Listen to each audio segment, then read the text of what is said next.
Bon, ça fait déjà 10 heures que tu essaies de faire marcher ton personnage dans Blender, et quoi que tu fasses, y a rien à faire. À chaque fois, ta jambe passe à travers ce putain de sol. C'est en fait parce que depuis le début, tu utilises la mauvaise technique. Et dans cette vidéo, je vais te montrer comment tu peux corriger ça, et en 1 minute, top chrono. Oh, tu le jures? Ouais. Alors, on y va?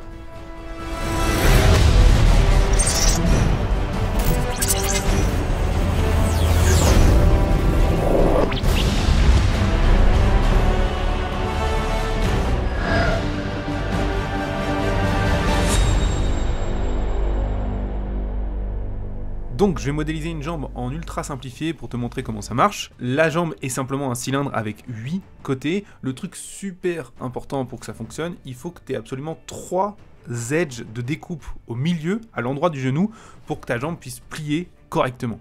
Une fois que la modée est faite, je vais créer une armature pour pouvoir déformer cette modée. Shift A, armature single bone. Je passe en édition en appuyant sur Tab et je place le premier bone de la hanche vers le genou. J'en crée un second pour aller du genou vers la cheville en faisant E pour extruder le bone. Et je fais un truc super important, je viens placer le pivot du genou un petit peu vers l'avant, sinon la technique que je vais te montrer ne fonctionnera pas. Il faut maintenant attacher notre modélisation à notre rig. Pour ça, c'est très simple, tu reviens en mode objet en appuyant sur Tab, tu sélectionnes ta modélisation, puis ton armature, CTRL P, with automatic weight. Je peux passer en pause mode avec Alt Tab pour tester mon rig et tu vois que les bones déforment bien ma jambe, mais j'ai le problème que tu avais en intro, la jambe passera tout le temps à travers le sol. Pour régler ce souci, il faut faire ce qu'on appelle un Nika. Pour faire un Nika, tu vas prendre le pivot qui est tout en bas de ta jambe et tu vas l'extruder vers le fond de ton monde en faisant E, Y, et tu vas le déparenter en faisant Alt P, Clear Parent. Tu vas ensuite passer en pause mode en faisant Alt Tab, et tu vas sélectionner d'abord le bone que tu viens de créer, puis le dernier bone de la jambe, et tu vas faire Shift I, Active Bone.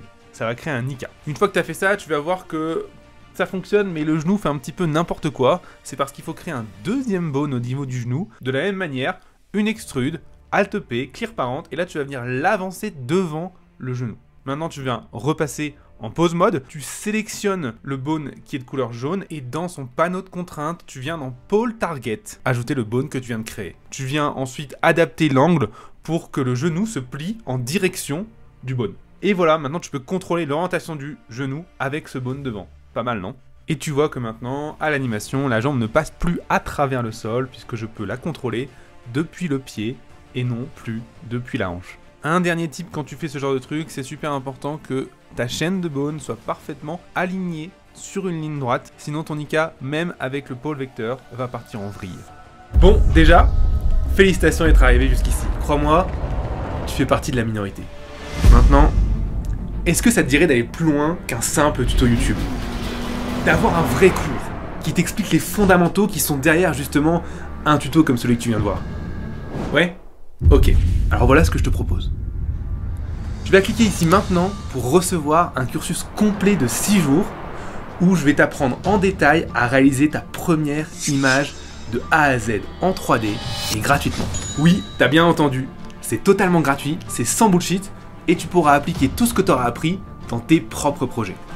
Alors, on se retrouve de l'autre côté ?